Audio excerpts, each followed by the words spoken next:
سب سے بڑی بیماری بے وقوفی کی بیماری، بندے کے پاس وقوف نہ ہو۔ ایک انگریز ہے، اس نے ایک بک لکھی ہے، بک کا نام ہی بے وقوف ہے، 4 سے 5 والیوم ہے اس بک کے، خود اس نے اپنے اوپر لکھی۔ لکھنے کی وجہ کیا تھی؟ کہتا ہے کہ پڑھا لکھا آدمی تھا، پروفیسر تھا، گھر میں آیا، لیکن کہہ رہا میں جب بھی آتا تھا بچے مجھ سے ملتے نہیں تھے، بیوی زیادہ میرے ساتھ بیٹھتی نہیں تھی، تو میں نے ایک دن بیوی کو کہا کہ بیٹی بھی نہیں ملتی، بیٹا بھی نہیں ملتا، جب بھی گھر میں آتا ہوں یہ اپنے کمروں میں چلے جاتے ہیں، وجہ کیا ہے؟ کہ وجہ یہ ہے کہ تم بہت بدتمیز ہو، بددہن ہو، تھوڑی دیر بیٹھتے ہیں بچوں پہ غصہ کرتے ہو، گالیاں دیتے ہو، ڈانٹتے ہو، تو بچوں کو تمہارا اخلاق پسند نہیں ہے، اب آتے ہو کمرے میں چلے جاتے ہیں، اس کے بجائے کہ تلخی ہو اور بد کلامی ہو، بہتر یہ ہے کہ اس بندے سے دور رہا جائے۔ اور بیوی نے کہا مسئلہ یہ ہے کہ میں بھی تم سے بڑی بیزار ہوں، میں بھی یہی سوچ رہی ہوں کہ 1 مہینے میں تم سے طلاق لیں۔ اب جیسے اس نے سننا کہ بیوی بھی ڈائیورس لینے والی ہے، اس نے بیوی کو کہا کہ مجھے 2 مہینے کی مہلت دو، میں اپنے اخلاق کو اچھا کروں، مجھے 2 مہینے کی مہلت دو، میں اپنا علاج کرواؤں گا۔ بیوی نے کہا تو بس انسان بن جا، تو 6 مہینے لے لے، انسان بن جا۔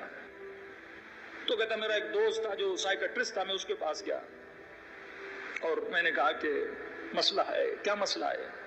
کبھی بھی طلاق لے رہی ہے، بچے بات نہیں کرتے، ایسا کیوں ہے؟ کبھی بھی ایسی ہے، بچے ایسے ہیں، بیٹی ایسی ہے، بیٹا ایسا ہے۔ 1.5 گھنٹہ یہ کہنے لگا کہ وہ کیسی ہے۔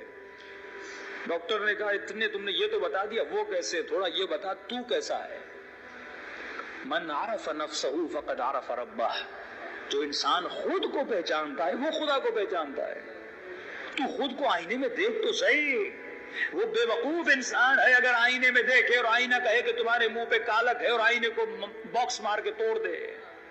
وہ انسان بے وقوف ہے جسے کوئی بتاتا ہے کہ آپ کا اخلاق اچھا نہیں، وہ اس سے لڑ پڑتا ہے، میرا اخلاق اچھا نہیں ہے۔ کہ آپ بڑے کنجوس ہیں، برا لگ جاتا ہے کہ لوگ مجھے کنجوس کہہ رہے ہیں۔ بھئی اگر کوئی تمہیں تمہاری برائی بتا رہا ہے وہ آئینہ ہے، اس کے ہاتھ چومو، اس کا شکریہ ادا کرو کہ آپ نے تنبیہ کی اور مجھے بتایا کہ میرے وجود میں برائی کون سی ہے۔ ہونا تو یہ چاہیے تھا تم مومنوں سے پوچھتے میرا کون سا اخلاق، میری کون سی رفتار آپ کو بری لگتی ہے۔ اس نے کہا اتنے آپ نے بتا دیا کہ بیوی کیسی تھی، بچے کیسی تھی، یہ نہیں بتایا آپ کیسے ہو۔ کہ لکھو کاغذ پہ کہ تم کیسے ہو، تمہارا اخلاق کیسا ہے، تمہاری رفتار کیسی ہے، تم سے کتنے لوگ خوش ہوتے ہیں، تمہارے اخلاق سے کتنے لوگ ناراض ہوتے ہیں۔ کیا تمہارا وجود لوگوں کو سکون دے رہا ہے؟ کہ تمہارا وجود لوگوں کو ظلمت دے رہا ہے یا نور دے رہا ہے؟ تمہارے وجود سے کوئی فائدہ لے رہا ہے؟ تو کہا لکھو کاغذ پہ۔ اس نے لکھا، اس نے کہا دیکھو تمہیں جو بیماری ہے اس کا نام ہے بے وقوفی۔ تو اس نے کہا ڈاکٹر صاحب گالی کیوں دے رہے ہو، میں پروفیسر آدمی ہوں، مجھے کہہ رہے ہو میں بے وقوف، اتنا پڑھا لکھا، پڑھے لکھے جاہل بھی تو آپ نے دیکھے ہوں گے نا۔ تو کہا میں تمہیں ایک مشورہ دیتا ہوں، اس بیماری کا علاج تو بڑا مشکل ہے، لیکن تمہارے ضمیر کو جھنجھوڑنے کے لیے اور بیدار کرنے کے لیے تجھے ایک مشورہ دیتا ہوں۔ کہ کون سا مشورہ؟ کہ ایک تختہ لو، ایک بہت بڑا تختہ، وہ تختہ لا کے اپنے آفس میں، اپنے گھر میں، اپنے کمرے میں، جہاں تمہارا دل کہے، جہاں پہ تمہاری زیادہ ایکٹیویٹی ہے وہاں پہ لگا لو۔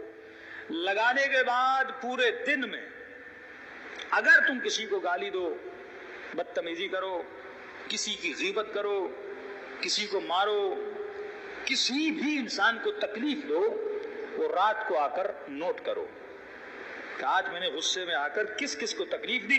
مثلا اگر تم نے 10 لوگوں کو تکلیف دی، اس تختے پہ 10 کیرے لگا لو۔ 30 دن کے بعد میرے پاس واپس آنا، تختہ بھی لے کر آنا۔ یعنی پریکٹیکلی دیکھو کہ تم نے زندگی میں کیا کچھ کیا، کیا کچھ نہیں کیا۔ حاسبو قبل ان تحاسبو، یہ اہل بیت کا راستہ ہے۔ اپنا حساب کر اس سے پہلے کہ خدا حساب کرے۔ اپنی کیلکولیشن کر۔ آج پوچھوں نا آپ کے بینک میں پیسے کتنے پتا ہے، جیب میں کتنے پیسے ہیں پتا ہے، سیلری کتنی آتی ہے پتا ہے، اور یہ پوچھوں کہ نیکیاں کتنی ہیں، برائیاں کچھ پتا نہیں۔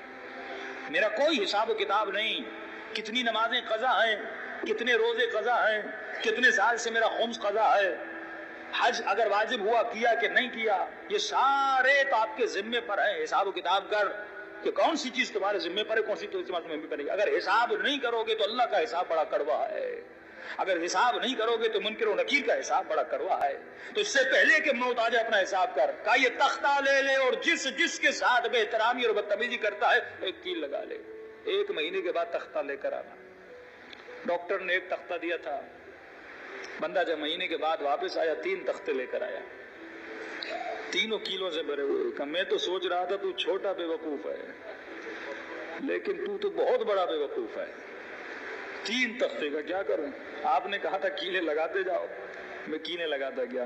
کہا ڈاکٹر صاحب مجھے بچا لو, میں بڑی کوشش کر رہا ہوں لیکن عادت نکل نہیں رہی, بڑی کوشش کر رہا ہوں لیکن عادتوں کی زنجیروں میں میں نے اپنے وجود کو جکڑا ہوا, کروں تو کیا کروں؟ ڈاکٹر نے کہا ایک راستہ ہے, وہ کام کرو, اگر اس کے بعد علاج ہوا تو ٹھیک ہے, ورنہ تمہارا کوئی علاج نہیں ہے. کہ کون سا کام؟ کہا یہ 3 تختے لے کر جا, دیواروں پہ لگا. پہلی کیل جب تم نے لگائی تھی بتا کہ تم نے کس کو تکلیف دی تھی, اس بندے سے جا کر معافی مانگ اور اس کیل کو تختے سے نکال. دوسرے سے معافی مانگ, کیل کو تختے سے نکال. تیسرے سے معافی مانگ, کیل کو تختے سے نکال. کسی کا حق کھایا, کسی کا حق مارا, کیلوں کو نکالتا جا, معافی مانگتا جا.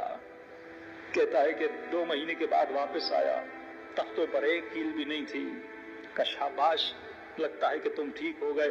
کہ اب بیٹھ جا, میں تجھے ایک چیز بتانا چاہتا ہوں. کہ کون سی چیز ہے؟ کہ ذرا تختوں کو غور سے دیکھ. اس نے تختے کو غور سے دیکھا. کہ کیل لگائی بھی تو نے, کیل نکالی بھی تو نے. کسی کی بدتمیزی, بے احترامی, دل آزاری, بیوی ہو, بچہ ہو, بھائی ہو, بہن ہو, دوست ہو, تم نے دل آزاری کی. معافی بھی تم نے مانگی, اس نے معاف بھی کر دیا, تم نے کیل بھی نکال لی. کہ کیل تو نکل گئی پر نشان اب تک باقی ہے.